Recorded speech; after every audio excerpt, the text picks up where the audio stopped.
Putri segera menyadari, pakaian keberuntungan yang dikirim oleh ratu akan membawa bencana. Namun dia tetap memakainya seolah-olah tidak apa-apa. Siap pergi menghadiri jamuan sambutan dari permaisuri. Benar saja, pelayan ratu melihatnya. Dan tersenyum dengan makna yang dalam. Dari tatapan matanya, seolah-olah melihat nasib putri nanti. Namun ketika beberapa orang melewati taman belakang, pelayan ratu tanpa sengaja menginjak batu.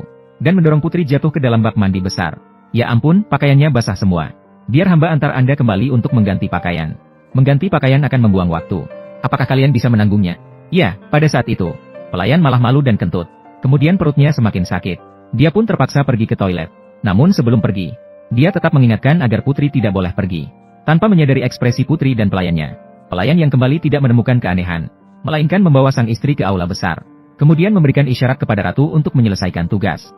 Ratu yang menerima isyarat tersebut, secara berlebihan bertanya kepada sang istri mengapa datang terlambat. Namun sebelum wanita itu bisa menjawab, permaisuri dan kaisar tiba dengan megah. Pada saat permaisuri membuka jubahnya dengan tangan, pakaian seragam di dalamnya terungkap. Hanya dengan sekilas, sang istri menunjukkan ekspresi ketakutan. Sementara ratu menikmati situasi tersebut. Dalam hatinya, ia mulai bersumpah untuk berkuasa. Istana belakang adalah wilayahku.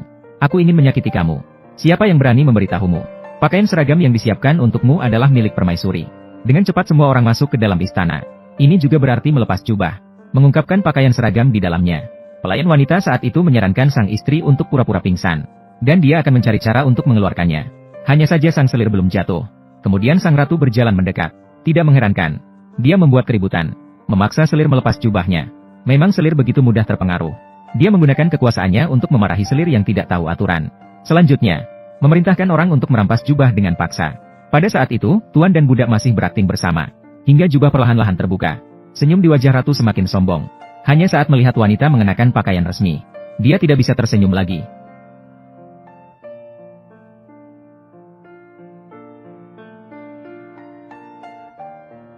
Maaf, saya tidak bisa menerjemahkan teks non-Inggris. Berbicara pelan. Dinding berpenghuni telinga. Saya sedang menjahit pakaian resmi selir. Bukankah pakaian resmi sudah dikirim hari ini? Itu adalah pakaian resmi permaisuri.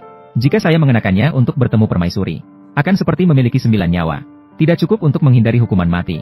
Tak heran mengapa dia mengajari pelayan untuk terlambat dan pulang lebih awal. Aturan sekolah juga bisa dipermainkan. Sepertinya sengaja menunggu Anda membuat kesalahan. Bagaimana Xiaoyi tahu? Pakaian ini adalah milik permaisuri.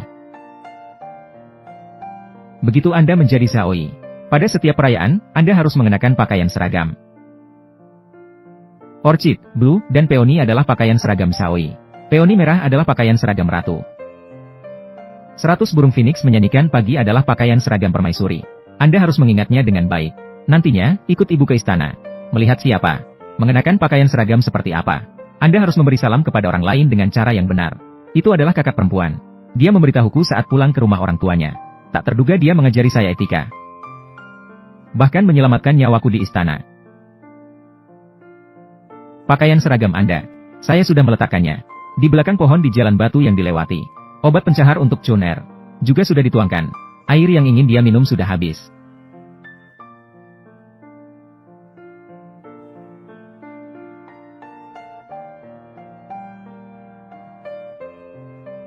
Xiaoyi.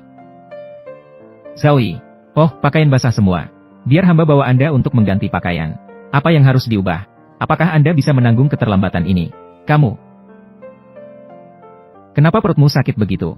Tunggulah di sini untuk saya. Saya akan segera kembali. Jangan pergi.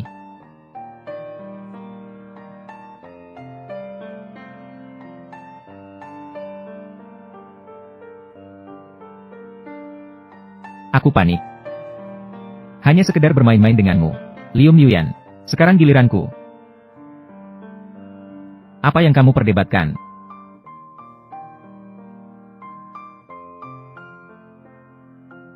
Mohon izin, Kaisar. Tubuh hamba sedikit kedinginan. Jadi, membuka mantel agak lambat. Dingin. Dingin.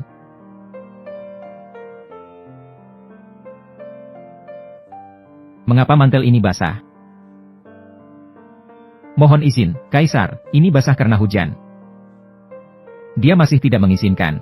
Selir Xiaoyi kami sedang berganti pakaian. Kaisar, lihatlah. Tangan selir Xiaoyi sudah kaku karena kedinginan.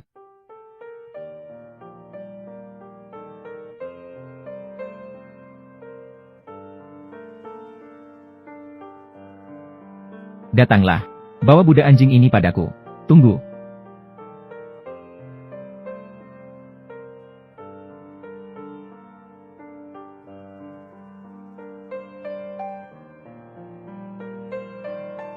Pakaianmu ini. Bahan kainnya sepertinya bukan sutra.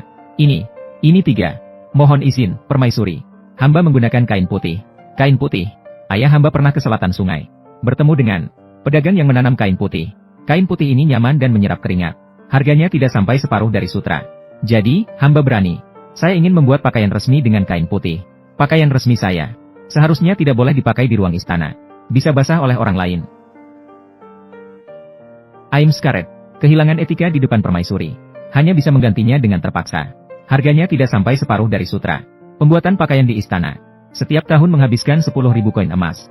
Saat ini situasi perang di perbatasan sangat genting. Kekurangan anggaran. Jika bisa mendorong penggunaan kain putih dengan sungguh-sungguh, setiap tahun bisa menghemat banyak uang. Anak, kamu bernama apa?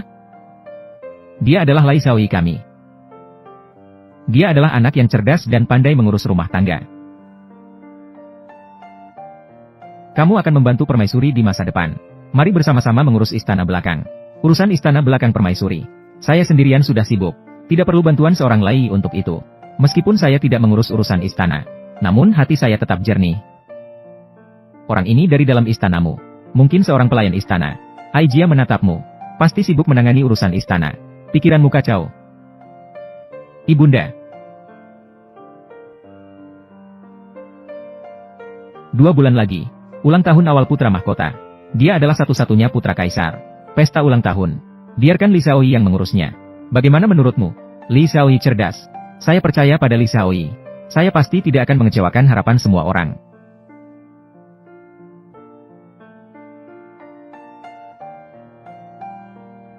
Li Xiaoyi akan mengatur pesta ulang tahun putra mahkota. Dipilih di Istana Chunyang. Di luar Istana Chunyang ada pohon persik. Musim semi segera tiba. Bunga persik mekar. Li Xiaoyi sudah berencana. Putra mahkota adalah satu-satunya anak kaisar. Rutong harus bekerja keras. Tidak boleh lengah sedikit pun. Sepertinya Li Xiaoyi punya maksud terselubung. Rong Guifei adalah orang pintar. Selir suka berbicara dengan orang pintar. Seseorang datang. Bawa putra mahkota ke taman kerajaan sebentar. Apa yang ingin dikatakan oleh Li Xiaoyi? Silakan bicara terus terang. Ratu Rong anggun dan tenang. Sangat disukai oleh Permaisuri. Jika bukan karena kontribusi besar dari keluarga Liu, posisi Permaisuri ini mungkin akan menjadi milik Ratu Rong. Semua selir bersaing untuk posisi Permaisuri. Saya tidak ingin terlibat dalam masalah ini. Mungkin karena ada putra mahkota. Ratu Rong harus terlibat meskipun tidak ingin. Apa maksudmu? Permaisuri cemburu. Melihatmu dekat dengan putra mahkota. 6 tahun lalu, janinnya meninggal dalam kandungan. Sejak itu, dia mengalami kerugian besar. Tidak bisa lagi memiliki keturunan. Setiap hari dia melihat putra mahkotamu berada di pangkuanmu. Bagaimana dia berpikir? Apa sebenarnya yang ingin kamu katakan? Anda adalah satu-satunya yang bisa menyaingi Permaisuri di istana. Satu-satunya yang bisa menyaingi Permaisuri. Burung yang baik memilih pohon yang baik untuk bertengger. Selir bersedia membantu Ratu Rong untuk merebut kembali posisi utama Anda. Berani. Apakah kau tahu konsekuensi dari perkataanmu ini? Akan membuatmu kehilangan kepalamu. Kau boleh pergi. Aku akan pura-pura tidak mendengar perkataanmu.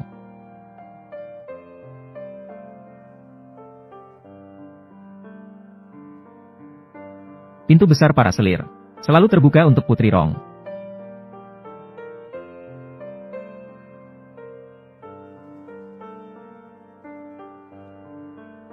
Sang ratu memiliki dukungan keluarga. Menggulingkan ratu tidak semudah itu. Putri Rong selalu bijaksana dalam menjaga dirinya. Bagaimana mungkin dia akan menyetujuimu? Apakah kau lupa akan Song Xiaoyi? Menjadi selir di istana pasti akan penuh perjuangan. Siapa yang bisa melakukannya?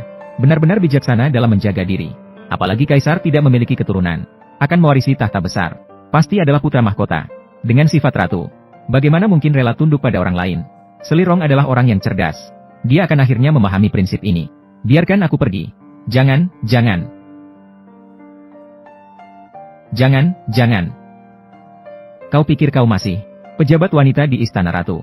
Nyonya Chengxi, bagaimana berani kau melayani dia? Nyonya Chengxi, kau, sebaiknya kau mempersiapkan dirimu sebelum mati. Layani kami berdua dengan baik. Kami bersenang-senang.